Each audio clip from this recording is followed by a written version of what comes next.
সংযুক্ত আরব আমিরাত ইউএই বা দুবাইয়ে বাংলাদেশি নাগরিকদের জন্য ভিসা ব্যবস্থা এখন সম্পূর্ণ ডিজিটাল বা ই ভিসা সিস্টেমে পরিচালিত হচ্ছে। আপনি যদি 2025-2026 সালের বর্তমান নিয়মগুলো বাংলায় জানতে চান, তবে নিচে এমপ্লয়মেন্ট কাজের ভিসা, ভিজিট এবং ফ্যামিলি ভিসার সর্বশেষ নিয়মাবলী বিস্তারিত দেওয়া হলো। 1.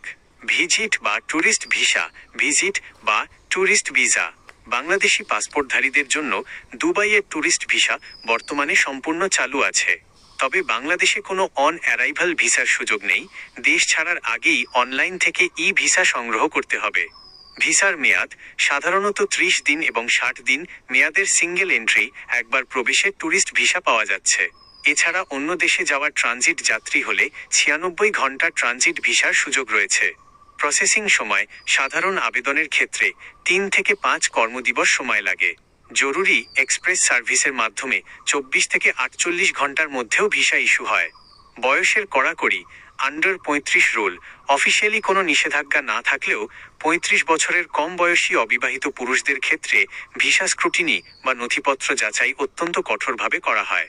পরিবার সহ ভ্রমণ করলে বা ভালো প্রোফাইল, যেমন সরকারি চাকরিজীবী, ব্যবসায়ী বা উচ্চপদস্থ কর্মকর্তা হলে ভিসা পাওয়ার সম্ভাবনা অনেক বেশি থাকে। প্রয়োজনীয় কাগজপত্র: পাসপোর্টের রঙিন স্ক্যান কপি, ন্যূনতম 6 মাসের মেয়াদ থাকতে হবে, সাদা ব্যাকগ্রাউন্ডের স্পষ্ট ছবি, কনফার্ম রিটার্ন এয়ার টিকিট এবং হোটেল বুকিংয়ের কাগজপত্র। ট্রাভেল হেলথ ইন্স্যুরেন্স, ভ্রমণকালীন চিকিৎসা বীমা। 2. এমপ্লয়মেন্ট ভিসা বা কাজের ভিসা। এমপ্লয়মেন্ট ভিসা দুবাইয়ে কাজের ভিসা মূলত কোম্পানির স্পন্সরশিপের ওপর নির্ভর করে। আপনার শিক্ষাগত যোগ্যতা ও দক্ষতার স্কিল লেভেল ওপর ভিত্তি করে ভিসা পাওয়ার প্রক্রিয়া সহজ বা কঠিন হয়।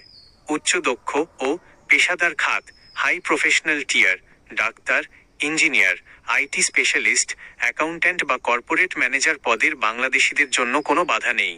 সংযুক্ত আরব আমিরাতের কোনো বৈধ কোম্পানি অফার লেটার দিলে খুব সহজেই ভিসা হয়ে যায়। সাধারণ বা অদক্ষ শ্রমিক খাত, আনস্কিল্ড লেবার। সাধারণ লেবার বা অদক্ষ শ্রমিকদের ভিসার ওপর মাঠ পর্যায়ে কোটা সংক্রান্ত কিছুটা কড়াকড়ি রয়েছে। লজিস্টিক ও ডেলিভারি খাতের বিশেষ সুযোগ।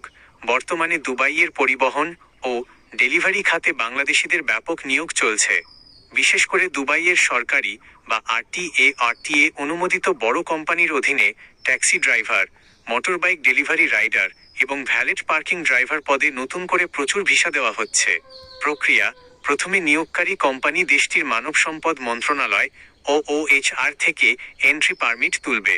কর্মী দুবাইয়ে পৌঁছানোর পর মেডিকেল টেস্ট ও ফিঙ্গারপ্রিন্ট সম্পন্ন করে চূড়ান্ত রেসিডেন্স ভিসা এবং ইমিগ্রেশন আইডি, এমিরেটস আইডি পাবেন। 3.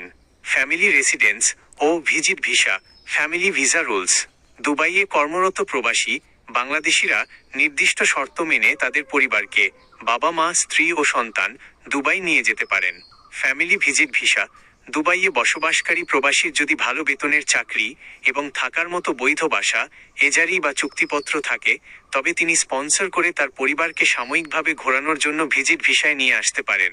দীর্ঘমেয়াদী ফ্যামিলি রেসিডেন্স ভিসা: নিজের পরিবারকে স্থায়ীভাবে দুবাইয়ে রাখার রেসিডেন্স ভিসা জন্য একজন প্রবাসীর ন্যূনতম মাসিক বেতন সাধারণত 4000 দিরহাম অথবা 3000 দিরহাম প্লাস কোম্পানি কর্তৃক আবাসন সুবিধা হতে হয়।